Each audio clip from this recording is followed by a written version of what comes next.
me better when I wasn't yours. I'm going back, I'm going back, I'm going back, I'm going back to who I was before.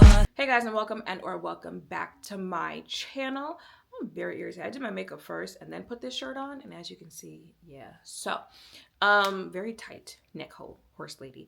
But today's video is another baddie on a budget, and today, if you are a baddie on a budget but you are looking for affordable Black-owned makeup brands to throw your money at, I got you. Let's go. After I posted that video on Pat McGrath, someone tagged me on Threads in a conversation someone has started, and basically they said, why is it when a Black person or Black people start a business, they want to start out with, you know, pricing things at $400, stuff like that. And I was going through the responses, and one thing I kept seeing over and over again is, oh, they want to use the excuse that you don't want to pay $400 for the Black-owned businesses item, but you'll pay it for Gucci and Burberry. But they keep leaving out that those brands started out affordable and then they raised their prices. Those brands have been around for decades, and so they have customer loyalty, and that's why they're able to charge those prices. Now, who keeps telling y'all that Gucci and Dior started out as mid-range affordable brands and then they were just able to raise their prices? They have always been considered luxury brands. Just because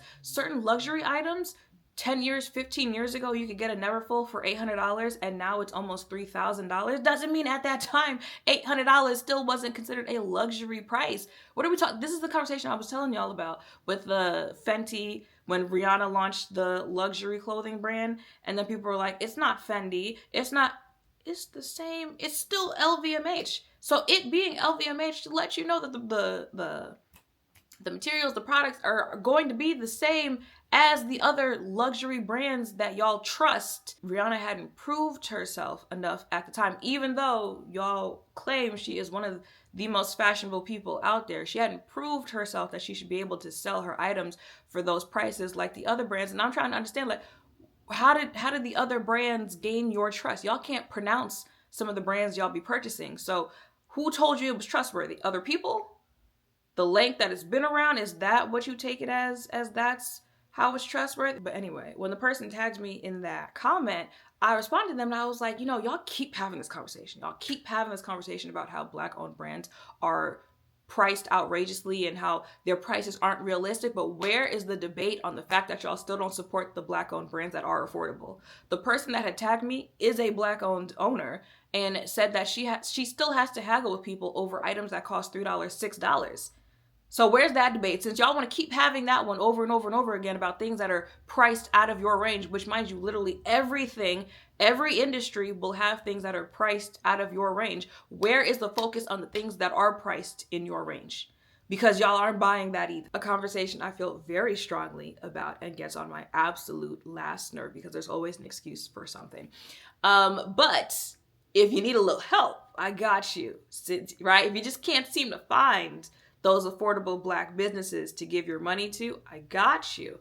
First one, Black Opal. I did a video a couple years ago on how the brand was now Black owned because it wasn't before. And there are certain brands, just because it is like Black presenting or it's marketed towards deeper complexions, Black people, it depends on the brand that we're talking about, people will just automatically think, oh, well, it has to be, you know, Black owned, because you would think it's a Black owned company would market to Black people, but that's not always the case. Like Black Radiance is another one that people think is Black owned, but Black Opal is now Black owned. And baby, first of all, it's a drugstore brand, so you know it's the same price range as e.l.f., anything like that. Price is somewhere around $14, $10, $6, whatever it is. The concealer, not something to be slept on. The foundation stick, if you've been here for a good minute, you remember my battle with the foundation stick because the foundation was actually too dark for me. That's always a plus. When something is too dark, that means anyone who is a deeper complexion than I am, you will have options. There's the powder. They have a very good setting powder. I don't feel like getting up to get it, but those are some of the things that stick out to me when it comes to the brand. And again, it's available at CVS, Ulta, stuff like that. So very accessible. Yeah, I mean, even if they're like, it's not always accessible, but y'all get the point. Okay, up next is Thread Beauty. I want to say they came out around 2021, 2022. somewhere around that. So still a fairly new brand. So if you haven't heard of it, I can understand why. Their foundation stick, and y'all know I have a very love-hate relationship with foundation sticks. I have oily skin. A lot of times foundation sticks are creamy products, so even though it might look beautiful on the face, it be slip slide after a couple hours. And it's very funny because most of the foundation sticks that I have found to like are Black owned. Mented had a really good foundation stick, and Thread has a very good foundation stick. It's going to stay put throughout the day, and I think it's only like $9 or something like that. The only thing with Thread Beauty is it's only available at Target. Now, it was available at Target before everything happened with Target. And of course, when that happened last year, there was conversation about, the Black owned brands at Target pulling out and selling on their own websites or stuff like that, blah, blah, blah. And there was a conversation at the time, if you remember, with like Tabitha Brown and all of that, where it's like, it's not that easy for all of these owners. So that is a brand that is still just available at, I believe so. It's just available at Target. So if you're like, well, no, that cancels it out for me because I'm not shopping at Target. Oh, that cute bird.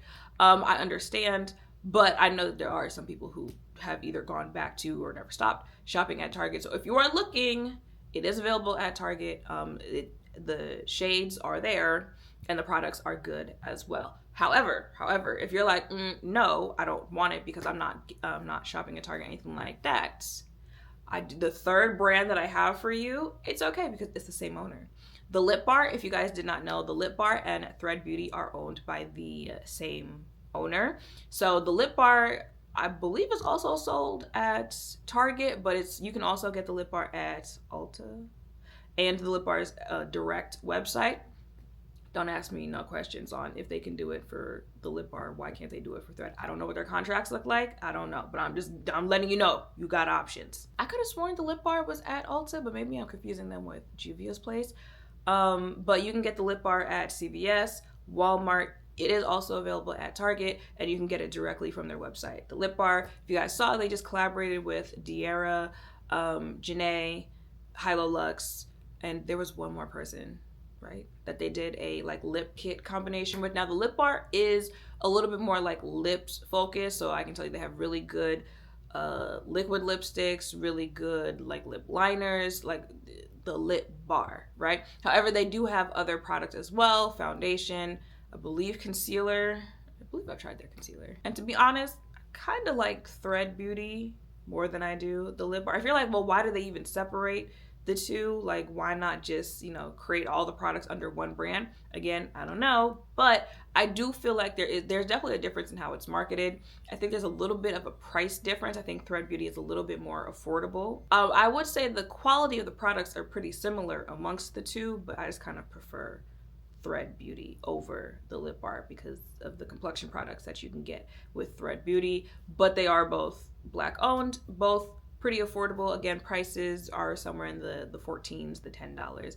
You might catch like a $20, stuff like that, blah, blah, blah. But I just feel like that's still affordable, again, compared to some of the other makeup brands that we talked about in that Pat McGrath video. The next brand is probably the most expensive that I'll mention in this video. And you're like, wait a minute, we're supposed to be on a budget. However, nothing goes over $27. So I feel like that's still pretty affordable, again, compared to the other makeup brands that we were talking about in that Pat McGrath video and some of the other Black owned makeup brands out there. Everything is pretty much like $22, $20, $26, and again, like I said, nothing goes over $27.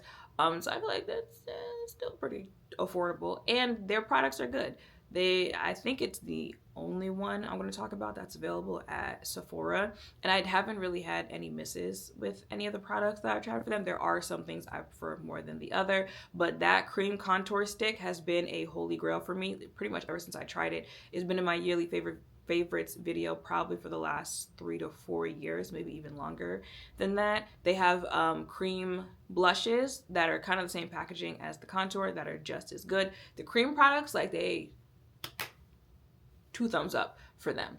The foundation stick, again, see how I said like foundation sticks, even though I have a love-hate relationship with them, the ones that I do like are usually a Black owned brand's foundation stick. So the foundation stick, didn't really care for the concealer that they came out with, but it wasn't bad. It was just kind of like if I had to tier it on the, you can sit with us, she's cute, meh, I would just put it in the she's cute kind of thing. But if I forget about it, I forget about it. What else? The setting spray, people said was supposed to be a like dupe for Charlotte Tilbury. I personally don't think so. I think it is a like refreshing setting spray. It'll add some hydration back into your face, but the Charlotte setting spray makes your face tight. So it's kind of like they do the complete opposite. So I wouldn't say that they are similar, but it is a good setting spray that LYS has. What else off the top of my head? I remember Tasha talking about their like lash clusters. That's also something to look into. But like I said, like I haven't had any like misses from the brand, and again, a little pricier, but definitely worth it. And the shades, of course, flattering. Like I said, they do cream products really well. Definitely check them out. Y'all, the last brand that I have, it's listed on Ulta's website as a Black owned or Black founded makeup brand. Here's the thing, I don't know if everyone would necessarily classify it as that, and it is not my job to police other people's Blackness. But I could see like why there might be a debate about that. But the only reason I want to mention it in today's video is because I have tried their products. The products, again, don't go over like $25. There's a lot of $18, $17, stuff like that. And they're good. The products that I've tried are good. So it's like, let me include it in the video. That is About Face. If you guys don't know, About Face was created by Halsey, I believe is how you pronounce her name. I believe she is biracial. I know she's spoken about it a little bit, and she does claim her Black side, but obviously like she is not a presenting Black person. She is white passing. So I have seen conversation about people considering whether or not it is a Black owned makeup brand. And I just, listen, like I said, not trying to start a whole new debate. I also do not like beating a dead horse. The conversation's been had before, and it's your money. Decide however you want to feel about it. And if you wanted to try it out, since it is listed on the website under the Black founded or Black owned, I'd go ahead and throw it into this video because it is a brand that makes very good products. It is an inclusive brand. That foundation, I, again, do not feel like getting up to get it. That foundation is very good. They have the shade range in the foundation, and they have the shades. They have the shades. So if you want to throw that into this video, they have good products. The blush is good. The lip, I also have the lip liner. The lip liner is very good. Like I said, the foundation, they have the eye products from them. I have not tried them personally just because y'all know like I'm not that big on eyeshadow anymore, but the like eyeliners, the eye pigments, stuff like that. If you are someone who is a little bit more into the like colorful makeup type of thing, definitely a brand that is up your alley. And like I said, like most of the products are in the like 17, 18, stuff like that. I think even the foundation is I'm looking at $14, $15, $16, and they also have like a wide range of products. A lot of brands, when they first launch, maybe they give you like 4 products, and in 4 to 5 years, maybe they'll build it out to like 10 products, maybe. But like they have range. They have a lot of stuff. I'm like, oh, that's $3. It's $1.20. $16. See how many products do they have? 1, 2, 3, 37 for a relatively new brand. Okay, but the foundation is $25, and I think that's the most expensive thing. The concealer is $22. Yeah, the foundation is their most expensive product. I'm telling y'all, the pigment is there. The pigment is there. The formula is there. The inclusion is there. So I feel like it was a brand worth throwing out there. And of course, there are the Juvia's Places, which I think Juvia's Place is somewhere around the same range as LYS and About Face. Fenty is a little bit more. And there's also debate about Fenty's ownership, especially now because LVMH was talking about selling their half of LVMH. I don't know if Rihanna will buy that other half. Who knows? But Fenty is a little bit more expensive. That's why they're not mentioned. Range Beauty is a little bit more expensive. A little bit. Like For the most part, they're somewhere around LYS pricing, but it's a little bit more expensive. I'm trying to think. Of course, Danessa Myricks a little bit more expensive. So yeah, those are 5 Black-owned makeup brands. If you're a baddie on a budget, but you still want to support, definitely check them out. They have the quality, they have the colors, they have options for you. So definitely check all of them out. If you know any others you would like to throw out there, leave them in the comments down below. And I guess the budget here is $30, I guess. So anything less than $30, let us know in the comments down below. Make sure to thumbs up, comment, subscribe, turn notification bells down below. Thank you all for watching. I'll see you in the next one. Bye.